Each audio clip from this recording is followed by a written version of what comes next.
let's do it. Okay, can we start with first question? One of the things that I absolutely loved when I was reading a bit about your bio is that you have this insatiable love for books and reading. One of the things that I've been struggling with as a parent is to try to get my children to get off all the devices and to somehow foster in them a love of reading. Do you have any advice for me, or is it a losing battle? Yeah, well, it is hard for books to compete with the much greater stimulus of things online. You know, and the computers at this point are tuned to maximum limbic and cortical resonance. So it's very difficult for books to compete. I think you gotta probably just have some no devices time, and so your only choice is read a book. Right. What's your regimen of reading? I mean, are you as voracious today as you were in your earlier days? I mean, do you sort of etch out an hour or two a day? I've got to get in my reading, or how does it work for you? No, it's really, if there's something interesting to read, I'll usually read it at high speed. And I find it actually is helpful to have a book read to you to go to sleep. So as a way to sort of, take your mind off a million problems at the end of the day and help you go to sleep is just have the book as an audiobook and have it read to you. And my apologies for apparently causing you nightmares in listening to my book. I mean, it was The Parasitic Mind. It's a very good book. I recommend it to everyone. In fact, I did recommend it to everyone. Yes. But it really does hit the nail on the head with respect to the sort of woke mind virus that is damaging civilization. When did you first, so I'll first answer my question and then I'll turn it to you. So I first noticed all of these mind viruses in my academic work when I was trying to introduce, evolutionary psychology and evolutionary biology in the business school so that people can, have a greater explanation of why people do the things that they do. And most of my social science colleagues were so dead set against using biology to explain human phenomena. So that was my original sort of aha moment. We have a problem. When was it for you that you noticed that something was wrong? Well, I guess if you go back and say, when did you see the first signs? I mean, you could arguably say it was even 20 years ago, but when did it become much more severe? I'd say about 5 years ago. I mean, in the climate just before COVID. And in fact, COVID, I think, is part of the degree of panic over COVID was exacerbated by this unwillingness to question science or question the accepted view and simply be spoon-fed things from the government. And also to shut down dissent and shut down any questioning of the narrative. Right. So this is, because that's really part of parcel, like for any given sort of virus, whereas bio or mental or digital, it has to have defenses, otherwise that virus won't survive. So one of the defenses of the woke mind virus is to shut down any questioning. Exactly. It's interesting that you say this because I was recently asked on a show, it was hosted by a British psychiatrist, and he asked me, Elon, what of all your years as an academic, as a behavioral scientist, what has been the singular phenomenon that has surprised you the most about humans? And and my answer is going to speak to what we're talking about here.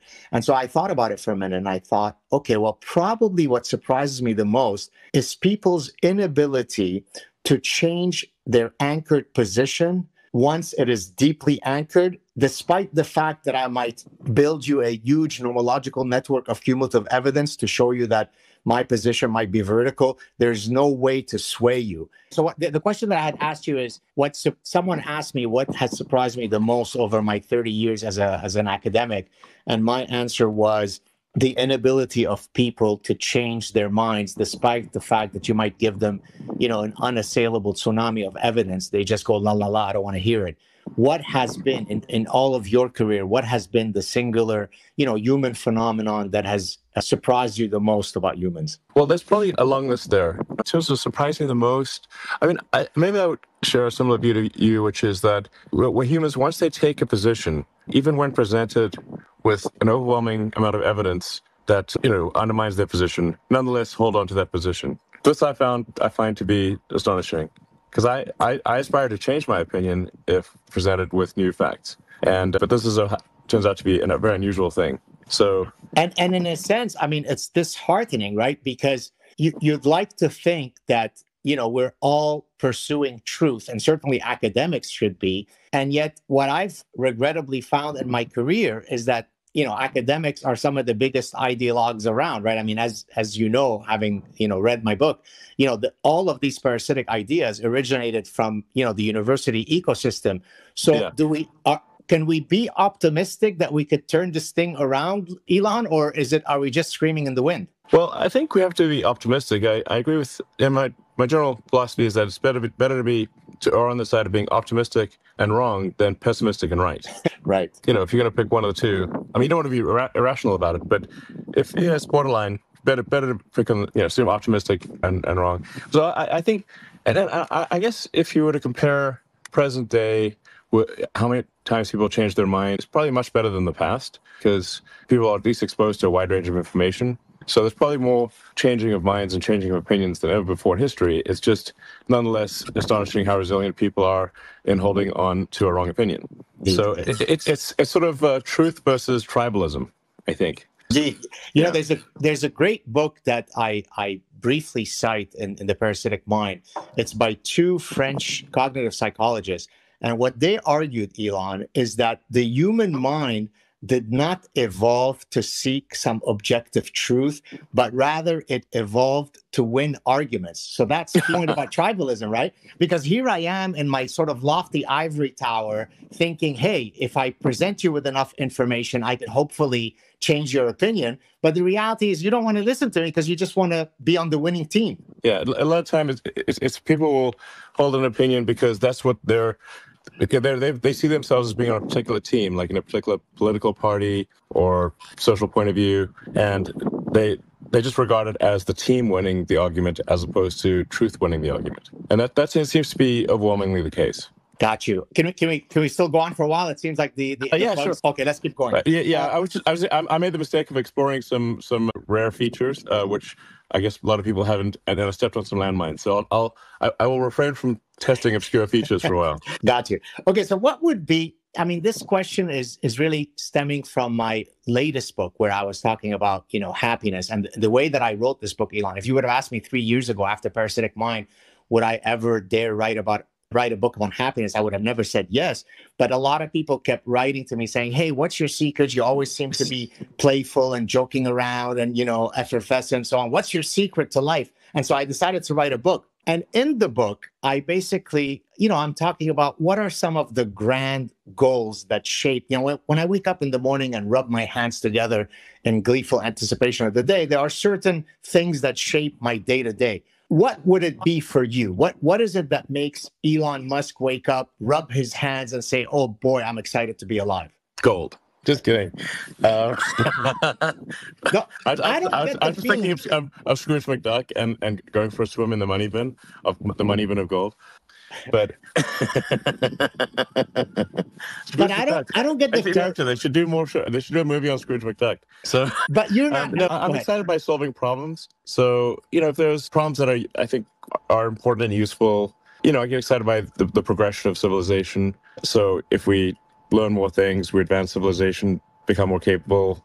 That's cool. I mean, we're for SpaceX, it's about advancing rocket technology and spacecraft technology and space-based communications. And then for Tesla, it's about advancing sustainable energy, electric vehicles, battery packs that can be paired with solar and wind. So sort of advancing a sustainable energy economy and then also advancing autonomy, enabling the car to drive itself so people do not have to suffer through the tedium of driving their car all the time. And also cars can then have probably 5 times the amount of utilization that they currently do instead of just sitting in parking lots all day.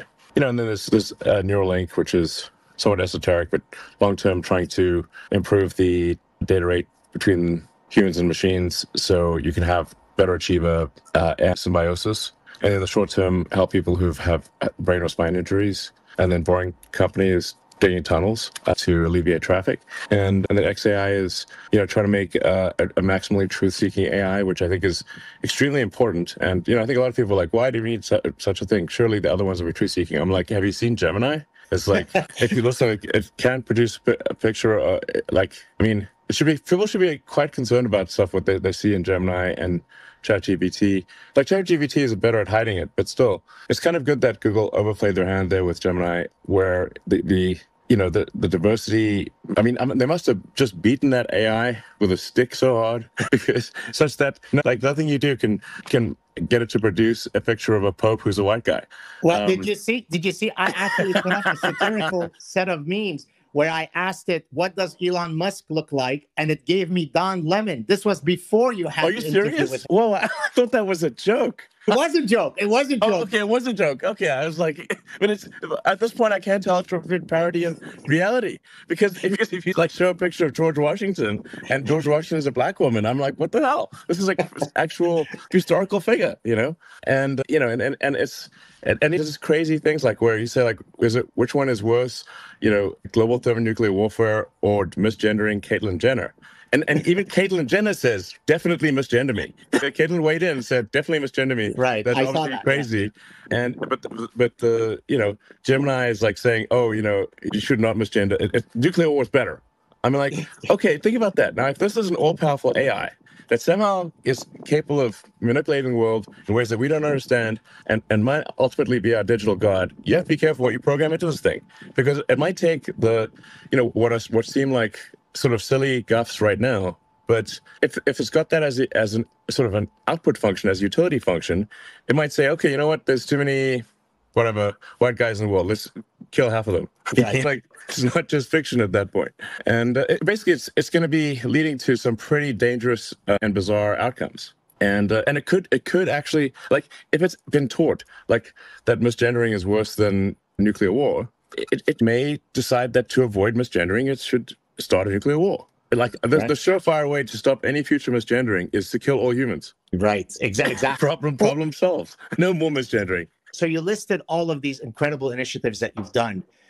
When you first purchased Twitter, I had produced a short clip where I said that, in my view, your purchase of Twitter will go down historically as the most important of all of your great initiatives. Do you feel that was that a right calculation on my part, or was I overstating the case?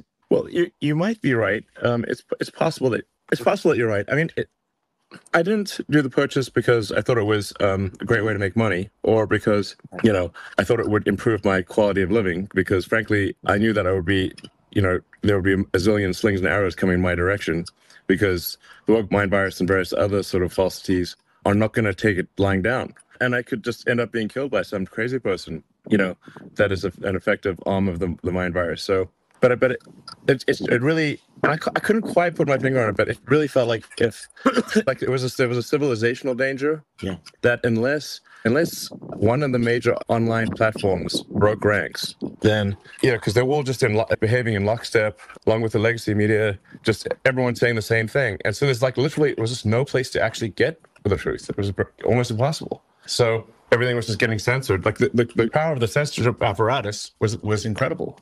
Oh, don't I know it? I mean, I always had to, I'm not someone who really walks on eggshells, but I knew that there were certain things that would get me banned. So, for example, at one point, I don't know if you know Matt. Do you know Matt Ridley? Do you know who that is? I don't think so. But possibly I may have met him, but I don't know. Matt Ridley is a popular who is also, he was in the House of Lords in England, and he's an evolutionary biologist by training. And at one point, he came out with a book with a co-op about two years ago, where he was arguing for the lab leak theory for COVID.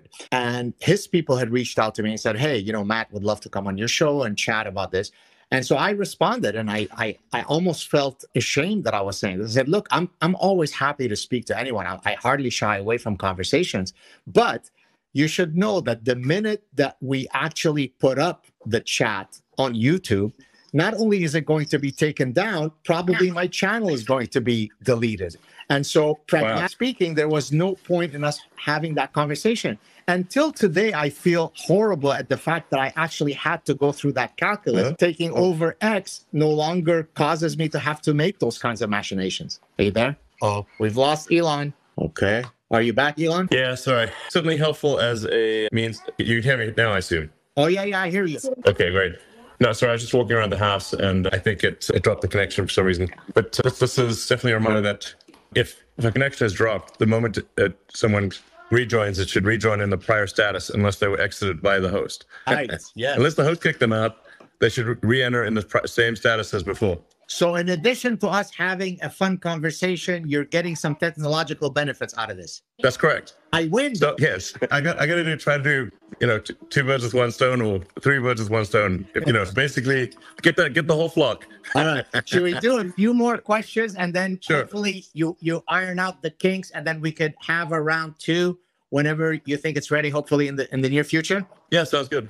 Okay. So next question, I often get asked this, I'm housed in a business school, and so I'm asked things like, that's so strange. Yeah. So the old nature nurture question, is leadership nature or nurture? So obviously you're definitely the top entrepreneur in the world. Do you think much of your entrepreneurial bent is nature or nurture, or how would you answer such a question? Well, I think if somebody's going to be, among the world's best in any field, it's going to require both. So, if you take whether it's like basketball or any kind of sports or something like that, or academic, then you're really going to require some combination of nature, nurture, and some amount of luck. There's sort of a randomness element to it. I can see the randomness because I've got a twin study among my kids where I've got identical fraternal twins and identical twins. Right. And even among the identical twins, which really had obviously the same genetics and the same upbringing, they were living in the same room literally, and yet they have diverged in interesting ways. And now, admittedly, not radically different, but one pursued physics and the other one pursued computer science.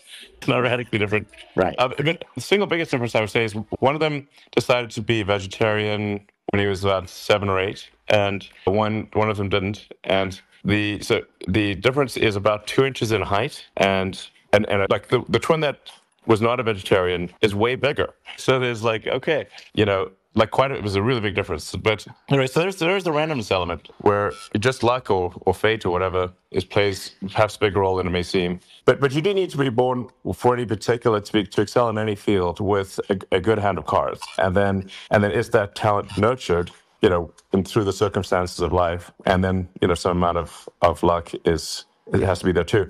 In fact, I read a lot of sort of the superhero comics when I was a kid, and ultimately, concluded what is the best power? The best power is luck. You can't beat luck. Right. But what would be some of the traits that you were born with? So, for example, there are some studies that show that people who score high on entrepreneurial proclivity tend to have greater basal testosterone, because testosterone correlates with risk taking, and to the extent that entrepreneurship involves an element of risk taking, then you could see the link. So what is part of the stew that you were born with that allowed you to be as successful as you are? So basically, you mustn't just have metaphorically huge balls. You must have actually huge balls. Good. I think that's what you're saying. So you're so if you just measure how big are your balls physically, will decide how big your balls are metaphorically as well. Indeed. That's called now blonde maxim. But by the way, Elon, these nuts. These nuts. By the way, here's the study. Speaking of testicles, you ready? So you're gonna like this. Get ready. Yeah. Fasten your seatbelt. So if you do a correlation across primates between the size of the testicles of the males of a species as a function of their size. Yeah. You know what it correlates with? It correlates with female promiscuity in that species. So, for example, so mountain gorilla usually have a polygynous mating system, meaning one dominant male monopolizes sexual access to many females. Well, mountain gorillas, even though they're formidable in size, they actually have very small testicles. On the other hand, no need to waste anything. Yeah.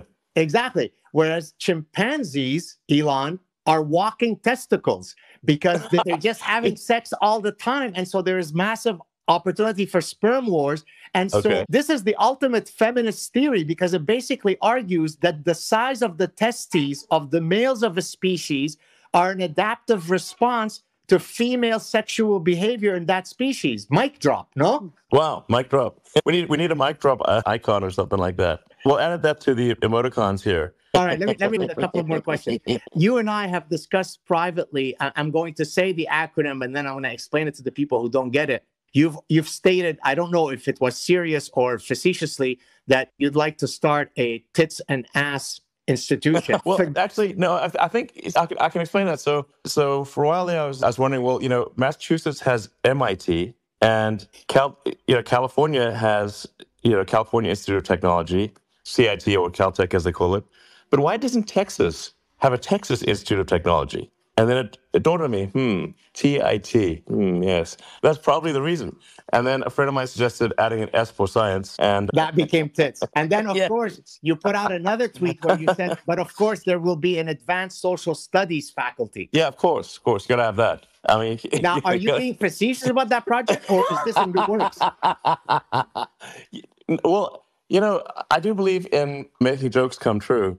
Because the Boring Company was initially just a joke. Where I said I was going to start a company to dig holes. It's going to be like the Boring Company, like Boeing, but just like the Boeing Company, but the Boring Company. And its product will be nothing, a hole. Like, can you look at our product? Our product is the absence of something. Well, that's like the Seinfeld episode where he's pitching a pilot, and the whole point of the show is nothing. So it's the exact same thing. Yeah. Okay, so let me ask you this. One last question. This comes from the latest book on happiness. I argue in the book that the research overwhelmingly demonstrates that the correlation between money and happiness only applies up to an inflection point. So once your basic necessities are met, I think the old study was 75,000. Now we need to increase 75,000 because of Biden's inflation. But do you subscribe to that? So, I mean, Elon Musk, the richest man in the world, is not necessarily happier because he can outbuy me by $200 billion. No, definitely not. I think that's more or less correct. In fact, I'd say there's a decrease in happiness that occurs when the fame level exceeds that which is useful. So, like, there's a certain, modicum of fame where you can now get, it's easy to get a reservation at a restaurant. That's like you want that level of fame and not anything beyond it, because then you get to the level of fame where you go to the restaurant and everyone's coming up to your table, and people actually are very nice. They're very nice to me and super good. But I do often get stuck in the "can I have a selfie" infinite loop, and that's my version of hell is the "can I have a selfie" infinite loop. And people are super nice, and I want to do the selfie, but I don't want to be stuck in a "can I have a selfie" infinite loop forever. So there's, that's I'd say you pass in terms of fame, definitely a threshold where things are less fun, and I can't just go to the mall or go to a movie theater easily or walk around without creating a ruckus. So now, do you when you just move around in your daily life? Forgive me, please tell me if you can't answer this. Do you have to have security around, or is it just that? Yeah. Oh, you do, eh? Well, so here's the thing that happens, which is it's very rare for me to get actually death threats or anything. But I'd say in the last related to actually, like, no one's ever said, "Well, I've got this terrible beef against you and I'm going to kill you because of the following well thought out ideas." but I have had two cases in the last 6 months where of two people who are just unfortunately just very mentally ill. Not subtle. It's not subtle. It's like, and they have come to Austin to try to kill me, and with guns. So, but like I said, in both cases, that there's no. One guy thought I'd put a chip in his head, like a Neuralink chip or something, and I'm like, which I think you got to consider the logic of that. Well, the chip's obviously not working. If I was putting a chip in to control him, it's clearly not working. So, or would he like an upgrade? It's maybe a software update or something. So, so one guy, they're basically just extreme schizophrenic. And another guy, he's actually reasonably okay when he's on his meds, but he stopped taking his meds, and then it's just total detachment from reality, So yeah. So these are paranoid schizophrenics? Yeah. Like hardcore, like not slightly. Are you, since you mentioned Austin, are you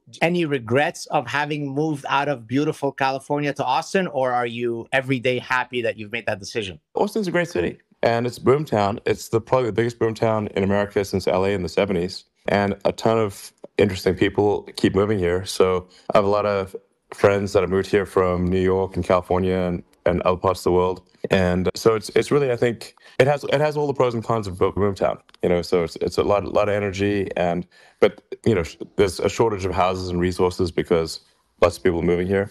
So overall, I feel very, very good about Austin. And like I said, there's more interesting people moving here every day. But I think there's obviously a lot to be said for California, but I do feel like California is unfortunately going to go through this phase where the Golden State is going to cook the golden geese. Right. So it's sort of not enough to simply make the eggs. They're cooking the geese. And you don't want to be there while the geese cooking is happening. Yeah. So I think at some point there will be somewhat of a pushback, but really the state kind of has to encounter financial difficulties before that happens. And this hopefully at some point a reduction in the extreme amount of regulation, the extreme amount of litigation, and the extreme amount of taxation, which are both over the top. And all three of those are over the top in California. So it's.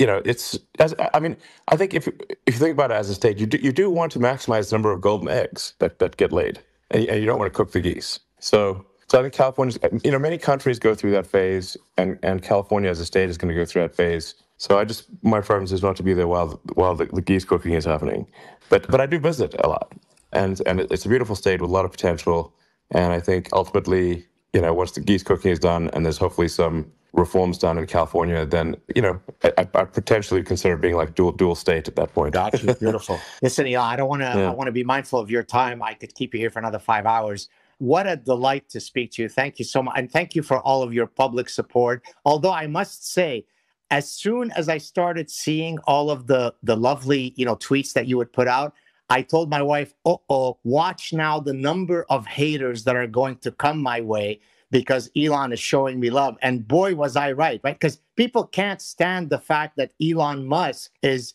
granting his imprimatur. So on the one hand, it's been a blessing, but on the other hand, I've actually received death threats because of all of the, the high profile new friends that I have. So thank you so much for your newfound friendship. Well, you're welcome. One thing I was going to say is that the probability of receiving a death threat is proportionate to the number of people who've heard your name. Right. Like a first order approximation, even if you've done really nothing controversial, is that, like a sort of a homicidal maniac is going to, or an aspiring homicidal maniac, and the vast majority are simply threats, nothing more. But an aspiring homicidal maniac is going to target you proportionate to the number of times they hear your name. So now in my case, they've all heard my name. So the more that you hear your name, unfortunately, that's how it goes. No, I hear you. It's a good first order approximation. Yeah, but I loved. I mean, a few. I don't know. I think it was a week or two ago where you just sent me a DM out of the blue saying, and I was cracking up. And I'm just going to mention it. I hope you don't mind. You said something like, "How is it that you're surviving in Canada amidst the infestation of woke mind viruses?" And I thought, my God, what a cool life I lead that I can just receive out of the blue such a DM from Elon. So thank you for your concern. Well, I mean, is it crazy it there, is. or it's just? I mean, as I replied to you in the email, Elon. So not only is it full of the woke stuff, because of Trudeau and so on, but Quebec has a singular problem, that is that it's more socialist than the rest of Canada, right? So, forgetting about the woke stuff, Quebec really believes in the ethos that we should all be equal. So, for example, in the universities, you have the unions that are ensuring that we all get paid roughly the same, because God forbid that one person might be more productive than another. So there are all sorts of, institutionalized reasons why, my philosophy of life doesn't fit with Quebec. I mean, there are many elements of Quebec that I love. I'll always be grateful to the fact that we were able to escape the Lebanese Civil War and be accepted in Quebec. But if there is a way that I can join the Renaissance of Austin, I'm on that flight tomorrow. So let's keep our fingers crossed. All right, sounds good. Yeah. All right, well, it's a pleasure. You too. Thank you so much, Elon. And I'll be in touch to hopefully do it again when you can have the video thing set up. Thank you. Bye.